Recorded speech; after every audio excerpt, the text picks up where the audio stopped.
Well, hello there. Welcome to Week 4. Egoism and Altruism is going to be the subject we're going to be discussing. I hope everything is going well for you. I'm trying to keep a pace of your grades so far in the discussion threads, and we should be pretty much up to date by the time of which you actually encounter this particular presentation. We're going to discuss here something I presume is near and dear to all of us, at least with respect to the subject of egoism. But of course we're going to be casting a slightly different connotation on that particular term because it is a philosophical term in this particular context. So what is ethical egoism? A good definition of ethical egoism is that it is the belief that one ought to do what is in one's own self-interest. And I'm sure that doesn't seem to be too terribly far-fetched for most of us, but the word I want to concentrate on here is ought. This means that ethical egoism is indeed a theory, a normative, prescriptive theory about the kind of conduct that we should be engaging in. That is to say, what we ought to do. Ethical egoism is usually contrasted with the other doctrine which is contradictory to it, and that is altruism. Altruism holds that individuals have an ethical obligation to help or serve others. Ethical egoism in its extreme form seems to ignore what altruism promotes, and that is that we have an obligation to help or serve other people. So at its extreme form, ethical egoism is very much about the self, and very much about looking out for number one or numero uno. In all things philosophical, we do like to provide critiques of what people propound as their pet or favorite theories, and ethical egoism, as described in the previous slide, is a theory about how it is that we ought to behave. But is there an inconsistency? After all, if an ethical egoist is thoroughgoing and must look out for his or herself in the numero uno sense, then he or she may have to, in fact, treat others as if they were at least ethically and morally equal to the egoist, his or herself. In doing so, it seems like there's a kind of a paradox that arises, because to actually extract what the ethical egoist needs to get from his interactions with other people, he might have to treat other people in a somewhat more altruistic-looking way in order to achieve those ends. An ethical egoist might assert that furthering ends of others is sometimes the best means of furthering one's own ends, or that by simply allowing them liberty, it benefits one's self-interest. That is to say, it furthers one's sense of being number one and the most important being, so to speak, morally. You have to think about all of these theories that we're proffering here in this course and run them through your own common sense and experience in order to determine whether or not you've ever discovered anybody who actually measures up to any of the standards or criteria that each of these theories seem to advocate. So I ask you the question, do you know anybody who is an ethical egoist? That is to say, do you know anybody, do you think, who actually, consciously or otherwise, believes that he or she ought to put their own best interests first? And perhaps end up treating others and making it appear as though that one is treating others with great respect. Think about what it would be like if a person were actually that way, and then you can see how perhaps ethical egoism could get you in a little bit of a further inconsistency. So who is a good example of an ethical egoist? Well, I hope that at some point in time you might have come across at least a reference to Mr. Friedrich Nietzsche, 19th, early 20th century philosopher. Certainly ethical egoism is present in his writings, at least in the later Nietzsche. Nietzsche got famous and perhaps achieved a kind of celebrity status because of his nihilism, his ethical egoism, and the claim that he asserts, namely that God is dead. But that is often taken out of context, that claim, and it would be important to study his works in order to try to understand exactly what he meant by that. But primarily, Nietzsche thought that we had no real moral obligation to anyone else but ourselves, and that we should ultimately become what in German is referred to as the Übermensch, the Superman. And in his sense, the Superman is an individual who has transcended the bounds of mere morality. It is to be noted that religious traditions such as Islam, Christianity, Buddhism, and Hinduism are opposed to ethical egoism because they primarily promote the idea that we should actually treat others with respect and dignity. Buddhism, for example, claims that we are actually inherently altruistic. Well, once again, any of the claims that are made, you need to subject your own common sense scrutiny.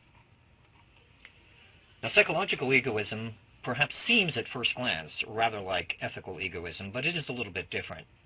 Psychological egoism is the theoretical view that humans are always motivated by self-interest, even in what seem to be acts of altruism, which is a way of stating that we are hardwired, actually, to be self-interested.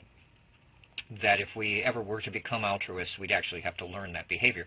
And this is a bit of a different view than ethical egoism. Ethical egoism is an ethical theory that says we ought to behave in a certain way.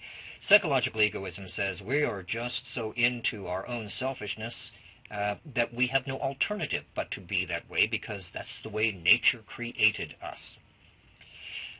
Psychological egoism claims that when sane people choose to help others, it's because of the personal benefits they themselves obtain or expect to obtain, directly or indirectly, from doing so.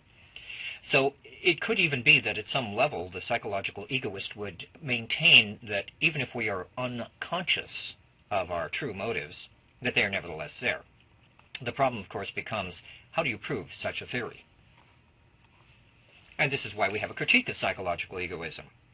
For one thing, taken as a theory, psychological egoism is not falsifiable. That is, you couldn't ever find out if there's any circumstance in which it is not true. Even the theory of relativity, it is imaginable, might be false. Perhaps the theory of operant conditioning poised by B.F. Skinner. Perhaps there is a circumstance under which you can imagine it is not true. But in this particular case, the problem that is an indictment, really, against the theory of psychological egoism is that we would never know under what circumstances it is falsifiable. And good theories allow that there may be a possibility of falsification, and of course we'd know then what it would be like for the theory to be false. Even if it turns out that it's never false, we'd certainly know what it would be like to be false. But you see, when somebody claims that we have these kinds of motives, and they claim it's based on observation, well, certainly there are some counter-observations. Certainly there are some instances which don't jive terribly well with the idea that we are all psychological egoists. So in order to save the theory, you might have to go one step further and say, well, you may not be aware of the fact, or any of us for that matter, that in ourselves our true motives are always ulterior and we're always self-serving. But how would we ever know that? And that's really the main question about talking about non-falsifiability. How would we ever know that that's always completely true in every single case? If it's really treated as a theory, then presumably it's going to be universalizable enough to the point where it covers every case. So that is a somewhat semi-professional critique of psychological egoism. And now let's flip over to the other side of the spectrum, altruism. Altruism can be defined as an unselfish concern for the welfare of others, which, again, seems to be very contradictory to either ethical egoism or psychological egoism. If you're thinking about an example, well, how about Mother Teresa? I think in many of the classes that I've conducted, when I've ever asked people who is the most virtuous people that they are aware of that has been in the news or perhaps achieved something like celebrity status, Mother Teresa is usually almost exactly right on top of the list. Typically the other people that I get as examples that students will mention, and other people with whom I speak, people like the Pope, people like Billy Graham. Most of them seem to be religious figures, but if you know what the term altruism means, try to think of somebody in your experience, either in your family or perhaps in your relationships at the workplace, certainly not on a freeway, who are altruists. How do we know that Mother Teresa qualifies as a fairly good example of altruism? Well, just for example, this is one of many, many instances, but in 1979, Mother Teresa was awarded the Nobel Peace Prize for work undertaken in a struggle to overcome poverty and distress, which also constitute a threat to peace. And she was given a monetary prize for that, and she turned it down and asked that it be given to the poor in India, I believe, with whom she had been working. Now, it wasn't an enormous amount of money, as I recall at the time, but still, the very idea that she would refuse to do this, and there time and time again when Mother Teresa was in a similar circumstance where she could have been awarded a monetary sum or perhaps could have been treated very specially. And even though there may be some controversy surrounding her following, if you will, her order, nevertheless it does seem that by and large it would be very difficult to accuse Mother Teresa of being anything other than mostly an altruist. And surely she, being a human being like any of us, may have fallen into a lapse in which perhaps she might have become somewhat self-interested.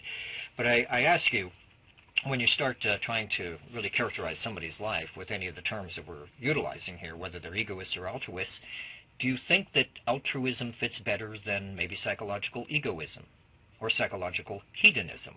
Do you think that perhaps Mother Teresa really got tremendous amounts of joy, and that's the only thing or the primary thing that motivated her to do this altruistic-looking work?